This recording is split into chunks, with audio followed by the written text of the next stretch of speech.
005. 나쁜 지시와 올바른 지시. 나쁜 지시의 예. 10월에 만료되는 카드 갱신해 주세요. 변호사가 서류 한 장 보냈답니다. 검토해 주세요. 카드 사용 내역 중 중복 지불이 있는지 확인해 주세요. 아침에 혹시 서류 한 장 안 왔나요? 올바른 지시의 예. 10월에 만기되는 글로벌 엔트리 카드를 9월 말일 전에 갱신해 주세요. 변호사가 뉴욕 5번가 건물 매입건 관련 서류를 보내왔네요. 검토 후 의견을 내일 3시까지 주세요. 1월 15일자 카드 사용 내역 중 모모 스테이크 식당에서 결제 처리 미숙으로 2번 결제가 되었네요. 중복 결제인지 확인해 주세요. 이렇듯 명확한 지시를 하기 위해서는 상황과 시기와 목적물이 구체적으로 직시돼야 한다. 카드라고만 말하면 크레딧 카드인지 체육관 회원 카드인지 혼돈할 수 있고, 변호사가 보내온 서류가 한둘이 아니거나 동시에 다른 서류가 와 있을 수 있다. 날짜나 장소가 명시되지 않으면 직원은 어느 날부터 확인해야 할지 몰라 일이 늘어나게 되기 때문이다. 즉, 일을 지시할 때는 이처럼 오해나 분석의 여지가 들어가는 것을 최대한 줄이고 자신이 의도하는 바가 무엇인지 명확하게 설명해야 한다. 또한 업무 지시를 받는 사람이 반드시 그 일의 배경이나 목적을 이해하도록 해야 한다. 006. 매출이 오르면 사람을 쓸까? 사람을 써서 매출을 올릴까? 특별히 시간제로 반복되는 일을 하는 공장 구조에서는 1인당 생산량의 데이터가 있으니 매출이 오르면 사람을 쓰는 것이 일반적이다. 그러나 일의 양과 질이 혼재된 오피스에서는 망설이기 마련이다. 업무가 늘었으니 사람을 더 써야 할 것 같지만 업무 효율성을 올리려면 오히려 인원을 줄여도 될 때도 있기 때문이다. 스노우폭스 사업 초기에 매출은 늘었지만 이익은 아직 발생하지 않던 시기가 있었다. 추가 인력을 고용할 자금이 없으니 늘어난 업무를 본래 정해진 인원으로 어떻게든 해내며 버티던 시절이었다. 처음은 힘들다고 모두 아우성이었다. 하지만 신기하게도 몇 주가 지나자 일은 전보다 많아졌지만 차츰 여유가 생겼고 일 처리에 문제도 없었다.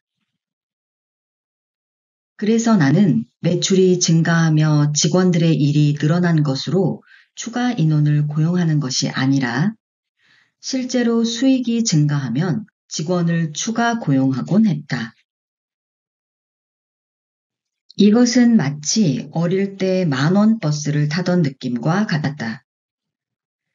버스 안에 문도 잘 닫히지 않을 정도로 승객이 가득 찼지만 앞 뒤에서 밀다가 차가 한번 휘청거리면 버스의 문이 닫혔고 그렇게들 타고 갔었다.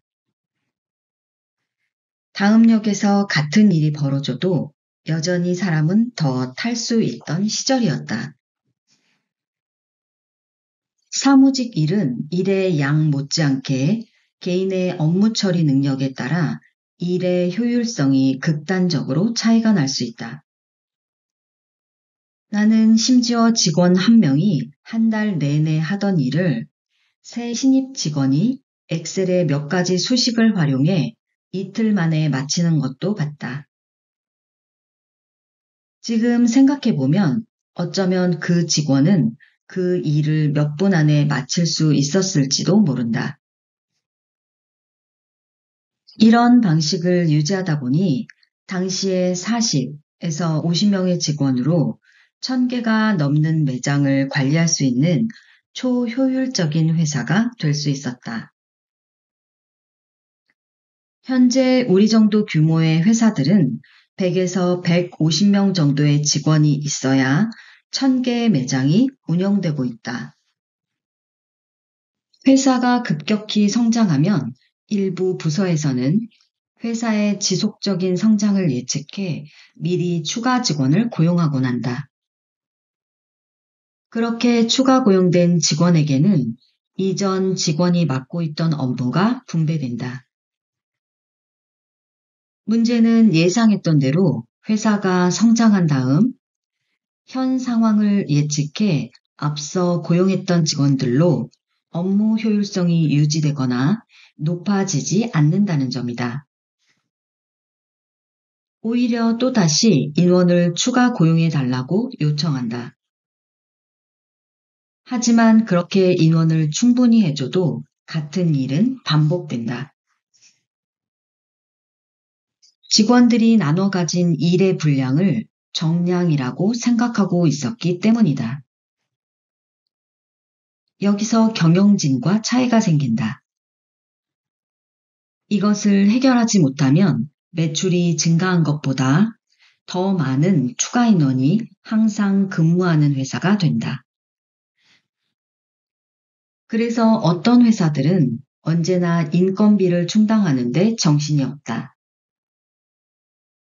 회사가 더 성장하면 상황이 나아질 것 같지만 이미 악순환의 고리에 들어가 버린 것이다.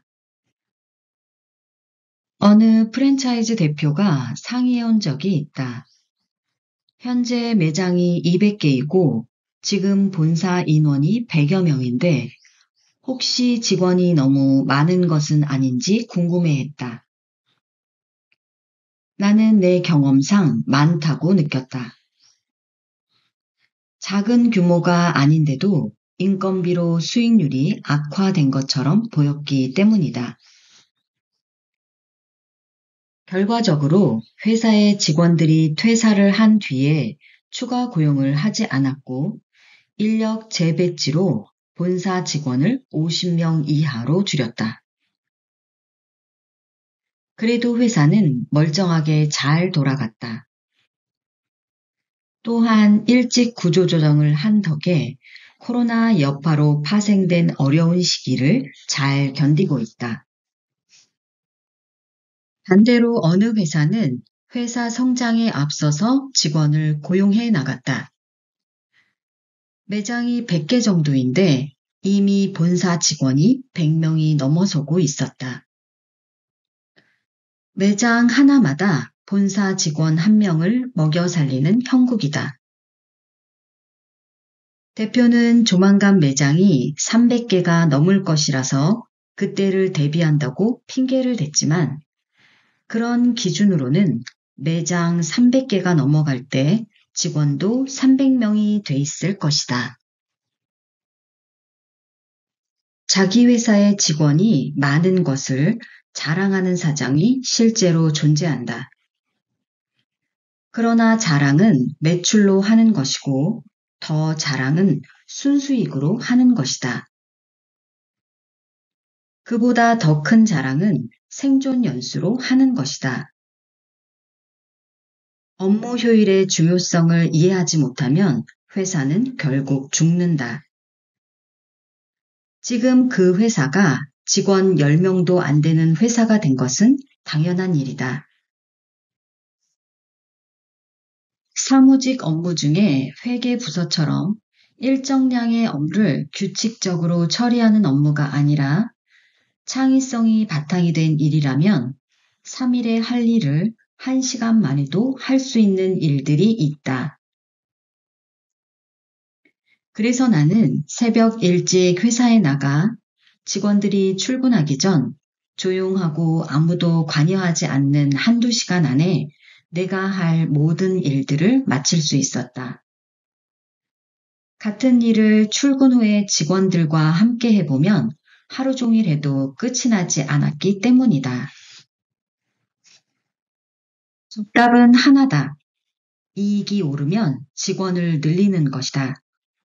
단, 한 가지 예외는 있다. 추가 고용할 사람이 매출을 만들어 올 수 있는 사람이라면 이때는 예외다. 그런데 그 일은 사실 사장이 직접 하는 것이 맞다. 사장은 아무리 회사가 커도 세일즈맨이다. 그래서 결국 예외는 없다. 007. 내 경쟁자 100% 이기는 법. 열심히 한다고 시험에서 합격하거나 학교에서 우등생이 되는 것은 아니다. 아무리 열심히 해도 머리 좋은 사람을 따라갈 수 없다. 그러나 사회에서 남들보다 앞서고 성공하기 위해서라면 매우 간단한 방법이 있다. 이 방법은 한 번도 틀린 적이 없다. 이 방법은 1등이 된다는 보장은 없지만 분명히 우등생이 될 수 있도록 만든다. 그것은 바로 끝까지 하는 것이다. 우리가 만나는 경쟁자 중에 거의 90% 이상은 포기한다. 체육관에 등록하고 대부분은 오지 않는다. 그렇게 오는 사람 대부분은 운동이 아니라 운동을 했다는 위안을 받기 위해 온다. 그러니까 정말 운동하겠다고 덤비고 포기만 하지 않아도 100명 중 몇 명 안에 들어갈 정도로 우수한 체육인이 될 수 있다. SNS 마케팅을 배우거나 부동산에 관해 공부해도 끝까지 파고들면 아무리 둔한 사람도 상위 10% 안에 들 수 있다. 시장은 어차피 상위 10%가 거의 모두 장악하고 있다.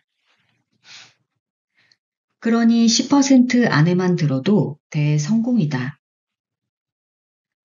책을 하나 쓰고 싶다면 포기하지 않고 계속 쓰면 된다. 200자 원고지 1000매를 쓰는데 하루에 3장만 꾸준히 쓰면 1년이면 원고가 완성된다. 신인 작가로 데뷔하려는 사람들은 글이 나빠서 출간하지 못하는 게 아니라 중간에 원고 쓰기를 포기해서 책이 나오지 않는 것이다. 만약 내가 어떤 일을 포기하지 않고 꾸준히 하는 버릇이 있다면 이미 나는 상위 10% 안에 드는 사람이다. 무엇을 해도 상위 10% 안에 들어간다. 운이 좋거나 실력이 좀 더 있다면 상위 1%도 될 수 있다. 그러니 하려는 그 일을 당장 오늘부터 해야 한다. C.S. 루이스가 쓴 스크루테이프의 편지에 보면 삼촌 마귀가 신참 조카 마귀에게 사람을 속이는 11가지 방법 중 하나를 가르치는 장면이 나온다. 인간에게 계획을 하게 해라. 정말 좋은 계획을 하게 도와줘라. 그리고 내일부터 하라고 해라. 인간에게 내일은 없다. 그렇다. 내일부터 하는 사람에게 내일은 없다. 내일은 항상 오늘이 돼 있기 때문이다. 그러므로 오늘 시작하고 끝까지 하는 것이야말로 저절로 1등이 되는 방법이다. 이렇게 절대로 포기하지 않는 능력을 끈기라고 표현한다. 당신이 정말 정복하고 싶은 목표가 있고 절대로 포기하지 않는 끈기와 기계만 있다면 거의 모든 것을 이룰 수 있다. 100%라고 말하지 않는 것은 어쩔 수 없는 일도 여전히 생겨나기 때문이다. 당신 상상 안의 것을 현실로 만드는 2가지 힘. 그것은 끈기와 기계뿐이다. 끈기와 기계가 없으면 아무리 뛰어난 능력을 갖춘 사람도 평범한 사람이 된다. 포기하지 않는 끈기는 모든 것을 이겨낸다. 끈기는 성공을 잡기 위한 위대한 무기다. 끈기를 대신할 만한 것은 거의 없다. 똑똑한 사람이 모두 성공하는 것이 아니다. 천재라고 모두 성공하는 것도 아니다. 똑똑하고 천재적이고 재능 많고 돈 많고 교육 많이 받은 사람 중에도 낙오자들이 수두룩하다. 모두 끈기를 갖추지 못했기 때문이다. 이것이 사업에서 가장 큰 힘이다. 경쟁자 이기기가 이렇게 쉽다. 내가 힘들면 상대도 힘들다. 현재 성공한 경쟁자는 결국 버티고 버텨낸 사람이고 지금도 힘들어도 버티고 있는 사람이다. 경쟁자들은 내가 포기하기를 기다리고 있다. 만약 내가 떡집을 하고 싶다면 세상의 모든 떡집을 찾아다니고 맛보고 분석하고 만들어 본다. 서너 달, 1년 말고 10년을 그렇게 했다면 떡에 대해서는 전국 톱에 들어갈 것이다. 경쟁자들이 어디에 있는지 보이지도 않을 것이다. 10년이 아니라 20년을 그렇게 나이 20부터 했다면 40살이면 한국의 최고 장인이 돼 있을 것이다. 대머리 타투 전문가, 프랜차이즈 신메뉴 분석가, 동물 배변 전문 훈련가, 떡볶이 전문가, 노안수술 전문 의사, 주택생활 파손수리 전문가 등 그 어느 분야에 들어가든 일단 포기하지 않으면 그 분야의 탑 10%는 정해져 있다. 어디가 끝일까? 모두가 그만두거나 몇몇이 남아 산 꼭대기 좁은 정상에 서로 엉덩이를 비비고 앉아있는 모습이 보이면 거기가 끝이다. 008. 결정을 내리기 쉽지 않을 때. 성공하는 사람들은 결정을 내릴 때 그 결정의 방향보다 속도가 돋보인다. 그들은 옳은지 그른지에 대해 생각보다 많이 고민하지 않는다. 생각을 많이 하는 사람들은 오히려 사업을 그르친다. 대부분의 망설임은 심사숙고라는 멋진 말로 포장돼 있지만 포장을 까보면 낭비된 시간의 부스러기가 남아있을 뿐이다. 이 세상에서 가장 가치 있는 자산은 시간이다. 그런데 생각을 깊게 한다는 이유로 결정을 미루는 사람은 결정의 결과보다 더 가치 있는 시간을 죽이는 것이다. 마치 기름값 싼 주유소를 찾아 전국을 헤매는 사람과 같다. 나는 결정을 즉각적으로 하고 이후에 추가 결정을 통해 결정 자체를 옳은 결정으로 만드는 데 집중한다. 심지어는 틀린 결정을 내려도 그 틀린 결정을 수정해 나가는 과정에서 성공이 완성돼 가는 것을 보기에 결정을 빨리 한다. 어떤 결정이든 한 달, 두 달 미루지 않는다. 일주일, 2주일도 미루지 않는다. 하루, 이틀 미루지도 않는다. 심지어 1시간, 2시간도 미루지 않는다. 거의 99%의 결정이 순식간에 진행된다.